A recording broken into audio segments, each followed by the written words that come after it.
అశ్వత్థः సర్వవృక్షాణాం దేవర్షీణాం చ నారదః గంధర్వాణాం చిత్రరథః సిద్ధానాం కపిలో మునిః. వృక్షములు ప్రకృతిలో అగ్రభాగాన ఉన్నాయి. అవి ప్రకృతిని రక్షిస్తున్నాయి.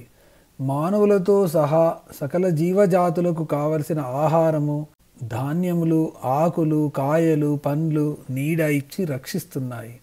వృక్షములు చిన్నవి, పెద్దవి, ఇంకా పెద్దవి ఉన్నాయి. ఈ వృక్షములలో కల్లా రావి చెట్టు, దానిని అశ్వత్థ వృక్షమని కూడా అంటారు. అశ్వత్థ వృక్షము వృక్షములలో గొప్పది అని అంటారు. ఈ వృక్షము మూలము అంటే వేరులో విష్ణువు, కాండములో కేశవుడు, శాఖలలో నారాయణుడు, ఆకులలో శ్రీహరి, ఫలములలో అచ్యుతుడు ఉన్నాడని స్కాంద పురాణంలో చెప్పబడింది.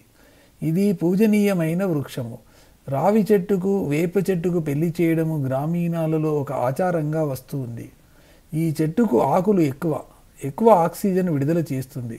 ఊరిలో ఒక రావి చెట్టు ఉంటే ఆ ఊరికంతా ఆక్సిజన్ లభిస్తుంది అని అంటారు. ప్రళయకాలంలో పరమాత్మ రావి ఆకు మీద శయనించి ఉంటాడు అని మన పురాణాలు చెబుతున్నాయి. రావి పుల్లలతో హోమం చేస్తారు. బ్రహ్మచారి పట్టుకునే దండము రావి కొమ్మ. ఈ ప్రకారంగా మన దైనందిన జీవితంలో రావి చెట్టు అత్యంత ప్రముఖ పాత్ర వహిస్తుంది. రావి చెట్టులో త్రిమూర్తులు నివసిస్తూ ఉంటారు అని కొంతమంది అంటారు. ఈ కారణంగా వృక్షములలోకెల్లా రావి చెట్టు నేనే అని అంటున్నాడు పరమాత్మ. అలాగే దేవ ఋషులలో నారదుడు గొప్పవాడు. మిగిలిన ఋషులు వారి మానాన వారు తపస్సు చేసుకుంటారు. కానీ నారదుడు అన్ని లోకాలు తిరుగుతూ నారాయణ నామ స్మరణ చేస్తూ భూలోకంలో భక్తిని పెంపొందింప చేస్తున్నాడు. దీని అర్థము మనకు తెలిసిన విషయాలను మనలోనే ఉంచుకోకుండా అందరికీ చెప్పడము, వారిలో భక్తి ప్రమత్తులను పెంపొందించడము ప్రతి మానవుడి కర్తవ్యమని నారదుడు గొప్పవాడు అని చెప్పడంలో అర్థము. అంతేకాకుండా అన్ని పురాణాలలో నారద పాత్ర కనిపిస్తుంది. నారదుడు లేని పురాణం లేదు. విష్ణు పురాణంలో శివుడు ఉండడు, శివపురాణంలో విష్ణువు ఉండడు. అన్ని పురాణాలలో నారదుడు ఉంటాడు. కాబట్టి నారదునికి అంత ప్రాముఖ్యం ఉంది. 3 లోకాలలో జ్ఞానాన్ని పంచిపెట్టేవాడు నారదుడు. అంతేకాని మన సినిమాలలో చూపించినట్టు నారదుడు కలహభోజనుడు కాదు, జోకర్ కాదు. నారదుడు మహాజ్ఞాని. నారదుడు మహారుషులలో నారదులను నేనే అంటున్నాడు పరమాత్మ. తరువాత గంధర్వులలో చిత్రరథుడు గొప్పవాడు. ఆ చిత్రరథుడు ఒక గంధర్వుడు. గంధర్వులు అంటే దేవతాగణములలో నాట్యము, సంగీతము, చిత్రలేఖనము మొదలగు లలిత కళలు అభ్యసించి వాటిలో నిష్ణాతులైన వారు. అటువంటి గంధర్వులలో చిత్రరథుడు గొప్పవాడు అని చెప్పాడు కృష్ణ పరమాత్మ. ఈ చిత్రరథుడు మనకు మహాభారతము అరణ్య పర్వంలో కనిపిస్తాడు. అలాగే మునులలో కపిలుడు గొప్పవాడు. వీరందరూ నారాయణుని అంశలే. కపిల మహర్షి కర్దమ ప్రజాపతి దేవహూతి అనే దంపతులకు జన్మించిన పరమాత్మ అవతారము. ఆయన సాంఖ్య సిద్ధాంతమును, ఆత్మ జ్ఞానమును తన తల్లి దేవహూతికి బోధించాడు. సాంఖ్య సిద్ధాంతము అంటే ఈ విశ్వం ఎలా ఆవిర్భవించింది, ఎన్ని తత్వాలు ఉన్నాయి అని తెలియచెప్పే శాస్త్రము. దానిని ప్రతిపాదించిన వాడు కపిల మహర్షి. ఈ కపిల మహర్షి సిద్ధులలో గొప్పవాడు. సిద్ధుడు అంటే మానవాతీత శక్తులను పొందినవాడు. అష్టసిద్ధులు అని మీరు వినే ఉంటారు. అనిమ, గరిమ, మహిమ మొదలైనవి.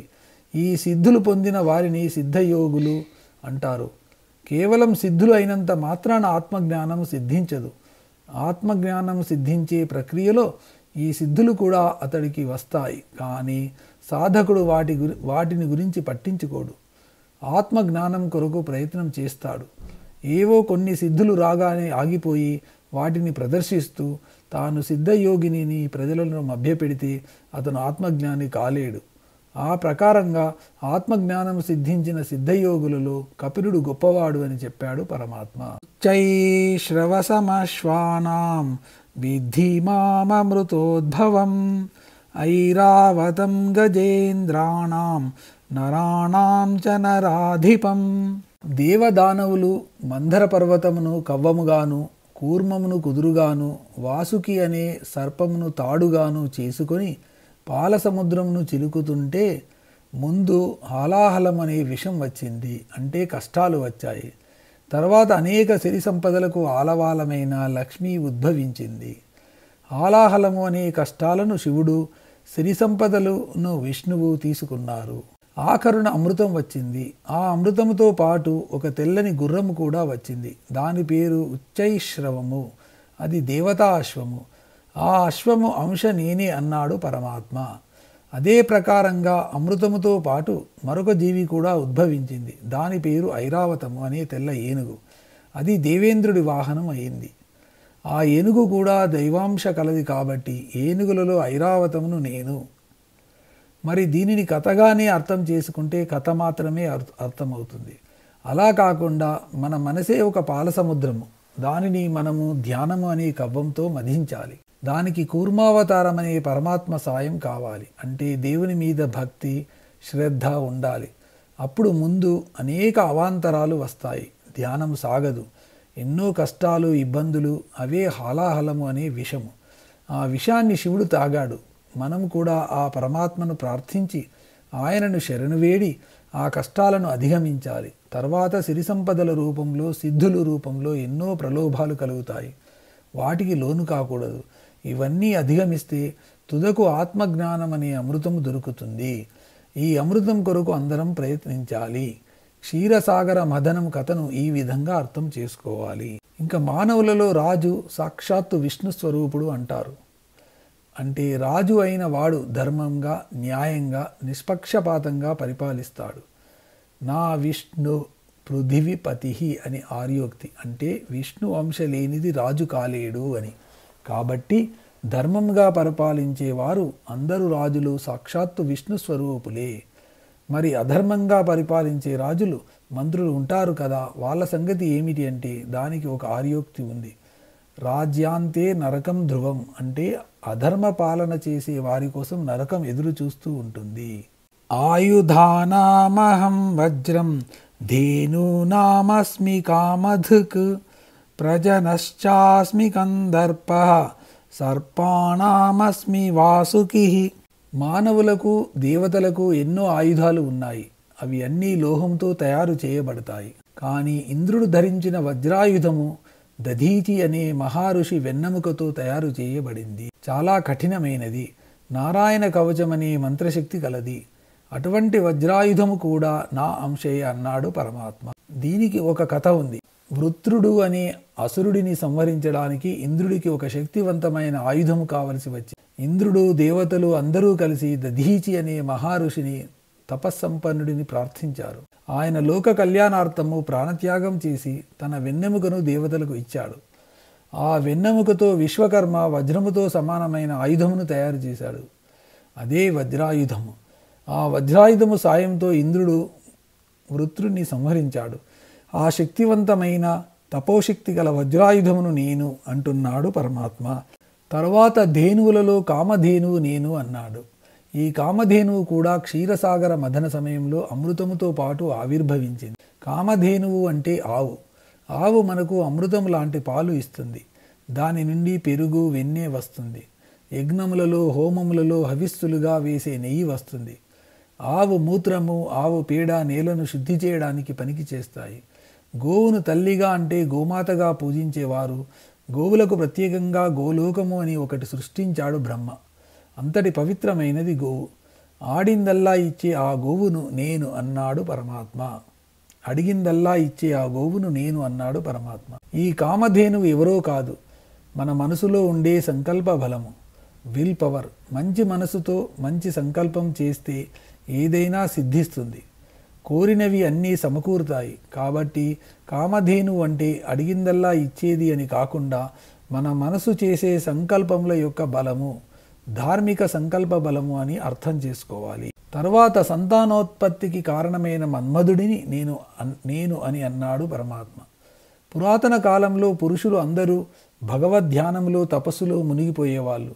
స్త్రీలు కూడా వారికి సేవలు చేస్తూ కాలం గడిపేవారు. సృష్టి జరిగేది కాదు. అందుకోసము బ్రహ్మ మన్మధుడిని సృష్టించాడు. మన్మధుడు అనేది ఒక కామ భావన. మనం దానికి రూపం ఇచ్చాము. ఆ కామ భావనను పురుషులలో, స్త్రీలలో ప్రేరేపించి వారిని సంతానోత్పత్తికి సుముఖులను చేశాడు. ధర్మబద్ధంగా సంతానం కలగడానికి అవసరమైన కామ భావనకు ప్రతీక అయిన మన్మధుడిని నేను. నా వలననే ఈ సృష్టి జరుగుతూ ఉంది. అంతేకాని పరకాంతలను కోరేది మన్మథ భావన కాదు. అందుకే కేవలము శారీరక సుఖం కోసం కాకుండా మంచి సంతానం కోసం మాత్రమే భార్యతో సంగమించే వారిని నిత్య బ్రహ్మచారులు అని అన్నారు. మన్మధుడు అంటే కేవలము కామ సంబంధమైన కోరికలకు వాటి ద్వారా సృష్టి జరగడానికి ప్రతీక అని కాకుండా ఈ బాహ్య ప్రపంచంలో దేనినైనా సృష్టించడానికి మూలము అని కూడా అర్థం చేసుకోవచ్చు. సృష్టి అంటే కేవలము మానవ జంతు సృష్టి అనే కాదు, కొత్త కొత్త వస్తువులను కనుక్కోవడం కూడా సృష్టి కిందికే వస్తుంది. కాకపోతే అది మానవ సృష్టి. ఈ విధంగా కొత్త వాటిని కనుక్కోవడము, సృష్టించడం అనే కోరికనే మన్మథ భావన అని అనవచ్చు. కాకపోతే మనం కేవలము కామ భావనలనే మన్మథ భావనలు అని రూఢి అభిప్రాయంతో ఉన్నాము. కాబట్టి ధర్మబద్ధమైన సంకల్పములు, కోరికలు అన్నీ మన్మథ భావనలే. మానవులలో ఉన్న ఆ క్రియేటివ్ థాట్, క్రియేటివ్ పవర్ నేను అంటున్నాడు పరమాత్మ. సర్పములలో వాసుకిని నేను అన్నాడు. ఇదివరకే చెప్పుకున్నాము. వాసుకి, అనంతుడు, తక్షకుడు, కర్కోటకుడు మొదలగు సర్పజాతులు అన్నీ కద్రువ సంతానము. కశ్యప ప్రజాపతి సృష్టి. వారిలో వాసుకి అనే వాడిని నేను. ఎందుకంటే సాగర మథనం జరిగినప్పుడు పరమాత్మ కూర్మావతారం ధరిస్తే ఆయన వీపున ఉన్న మందర పర్వతమునకు చుట్టుకొని కవ్వం చిలికినట్లు సముద్రాన్ని మధించిన వాడు వాసుకి. అంతటి గొప్ప కార్యం చేశాడు కాబట్టి వాసుకుని కూడా తన అంశగా అభివర్ణించాడు పరమాత్మ. దీనిని మనకు అన్వయించుకుంటే సర్వము అంటే విషసర్వము అని అర్థము. సముద్ర మథనం చేస్తుంటే వాసుకి కక్కిన విషమే ఈ హాలాహలము. మనలో కలిగే దుష్ట భావనల ఫలితమే హాలాహలము. మానవ జాతి అభివృద్ధికి, ఆత్మజ్ఞాన సముపార్జనకు అవరోధం లాంటిది, విషము లాంటిది అహంకారము. ఆ అహంకారం అనే విషము మనలో ప్రవేశిస్తే అధపతనము తప్పదు. కానీ ఈ అహంకారమే పరమశివుడికి ఆభరణము. అంటే వాసుకి ఈశ్వరుడి మెడలో ఉన్న పాము. ఈశ్వరుడు త్రిగుణాతీతుడు కాబట్టి అహంకారం ఆయనకు అలంకారము. కానీ 3 గుణములకు లోబడిన మనకు అహంకారము హాలాహలం వంటిది. కాబట్టి ఆ అహంకారమును అదుపులో పెట్టుకోవడము మనందరి కర్తవ్యము. ఏదో కొంత నేర్చుకున్నాము కదా అని, పెద్ద పదవి వచ్చింది కదా అని అహంకరించి ఇష్టం వచ్చినట్లు ప్రవర్తిస్తే పతనం తప్పదు.